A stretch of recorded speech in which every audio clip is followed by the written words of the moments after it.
Assalamualaikum warahmatullahi wabarakatuh. Selamat malam, kembali lagi dengan saya Rama di channel Ruang Sunyi yang akan menemani malam kesendirianmu. Untuk kisah yang akan saya bawakan kali ini yaitu kisah yang berjudul Pesugihan Warung Sate.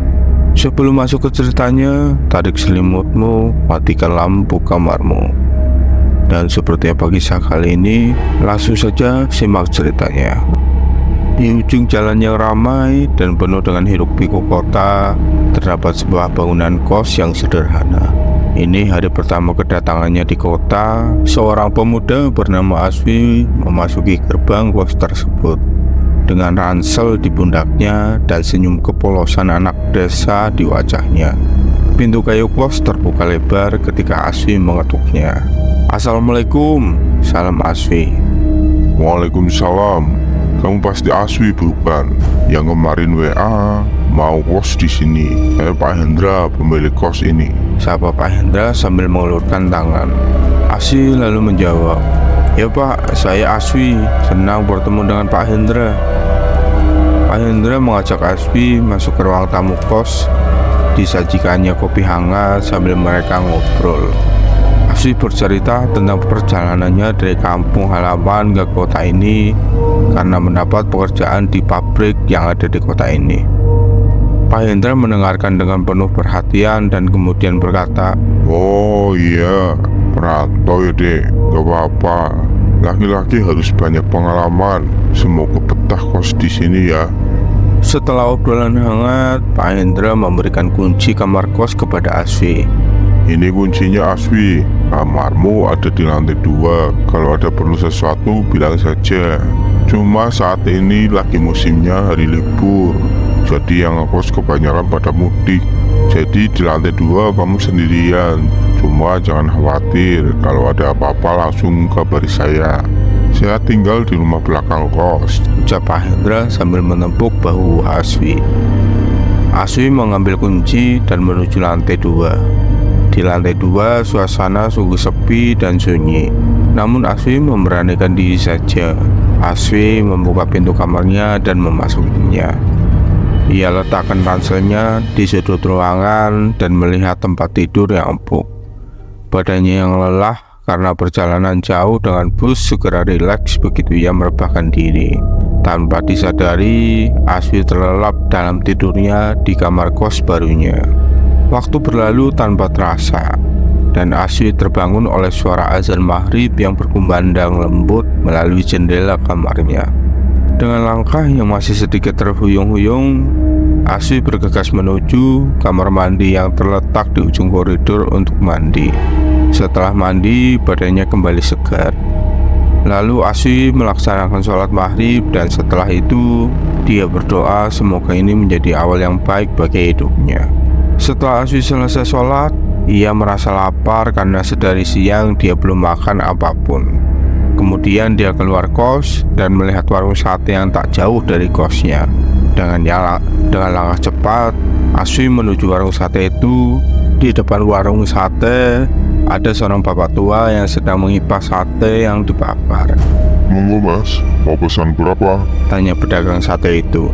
"Saya pesan 1 porsi sate ayam pak. Dan boleh tambah nasi ya, sama es teh juga ya pak," jawab Aswi sambil tersenyum. Monggo mas, duduk dulu, nanti saya antar ke meja, kata pedagang sate yang sedang mengipasi satenya. Aswi pun duduk di kursi kayu di depan warung sate. Merasakan hembusan angin malam yang menyegarkan, ia memandangi keramaian jalan kota yang terang benderang oleh lampu-lampu kota. Tak lama kemudian, aroma harum sate yang matang menguar di udara.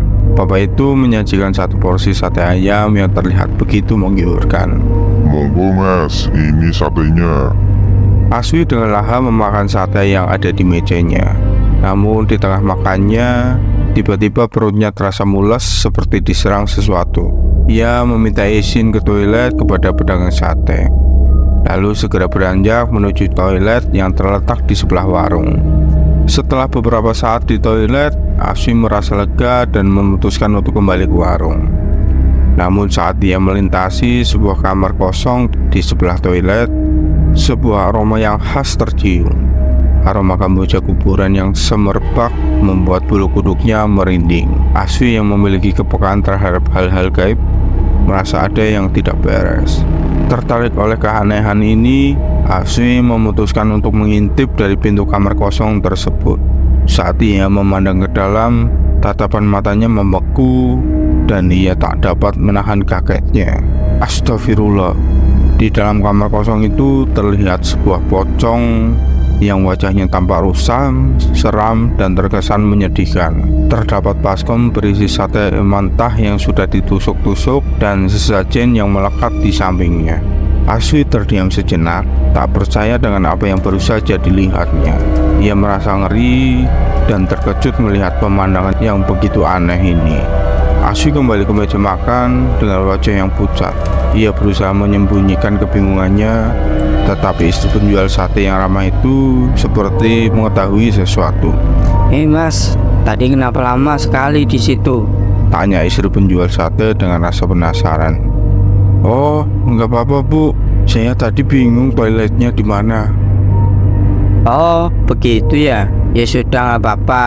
Kirain ada apa-apa, jawab istri penjual sate itu. Aswi mengangguk mencoba menyembunyikan kebingungannya.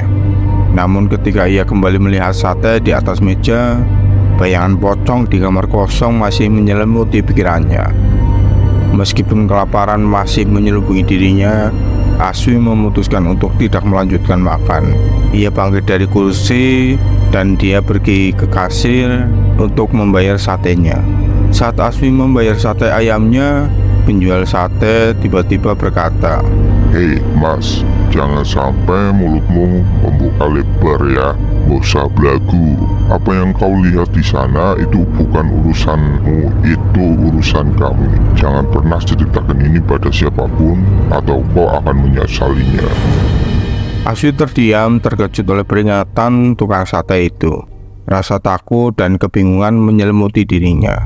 Tanpa sepatah kata pun, Aswi segera meninggalkan warung sate itu. Sesampainya di kos, ia merebahkan diri di kasurnya, berharap dapat menenangkan diri dan mengalihkan pikirannya dengan tidur. Namun seiring dengan usahanya untuk terlelap, suasana di kamar kos menjadi semakin aneh. Saat Aswi mulai terlelap, tiba-tiba ia merasa ada hembusan nafas di telinganya.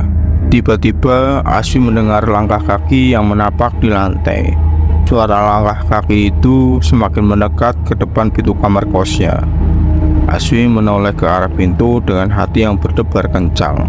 Di saat itu, melalui gorden jendela kamar kos yang tertutup, Aswi melihat sebuah penampakan yang mencengangkan, yaitu pocong di luar gorden itu. Pocong itu terdiam di jendela kamar kos Aswi. Saat itu suasana kamar kos menjadi semakin gelap dan hening. Aswi terdiam, tak bisa berkutik, hanya bisa memandangi pocong misterius itu di depannya. Aswi berpikir kalau sesuatu yang di depan itu pasti bukan orang, karena kata Pak Hendra, Aswi adalah satu-satunya orang yang ada di lantai 2 ini. Sebenarnya apa yang terjadi kepada Aswi? Apakah itu teror dari pedagang sate itu? Dan bagaimana nasib Aswi ke depannya? Saksikan kelanjutan ceritanya di bagian kedua. Jangan lupa untuk kamu subscribe channel Ruang Sunyi. Nantikan cerita-cerita horor lainnya di channel Ruang Sunyi.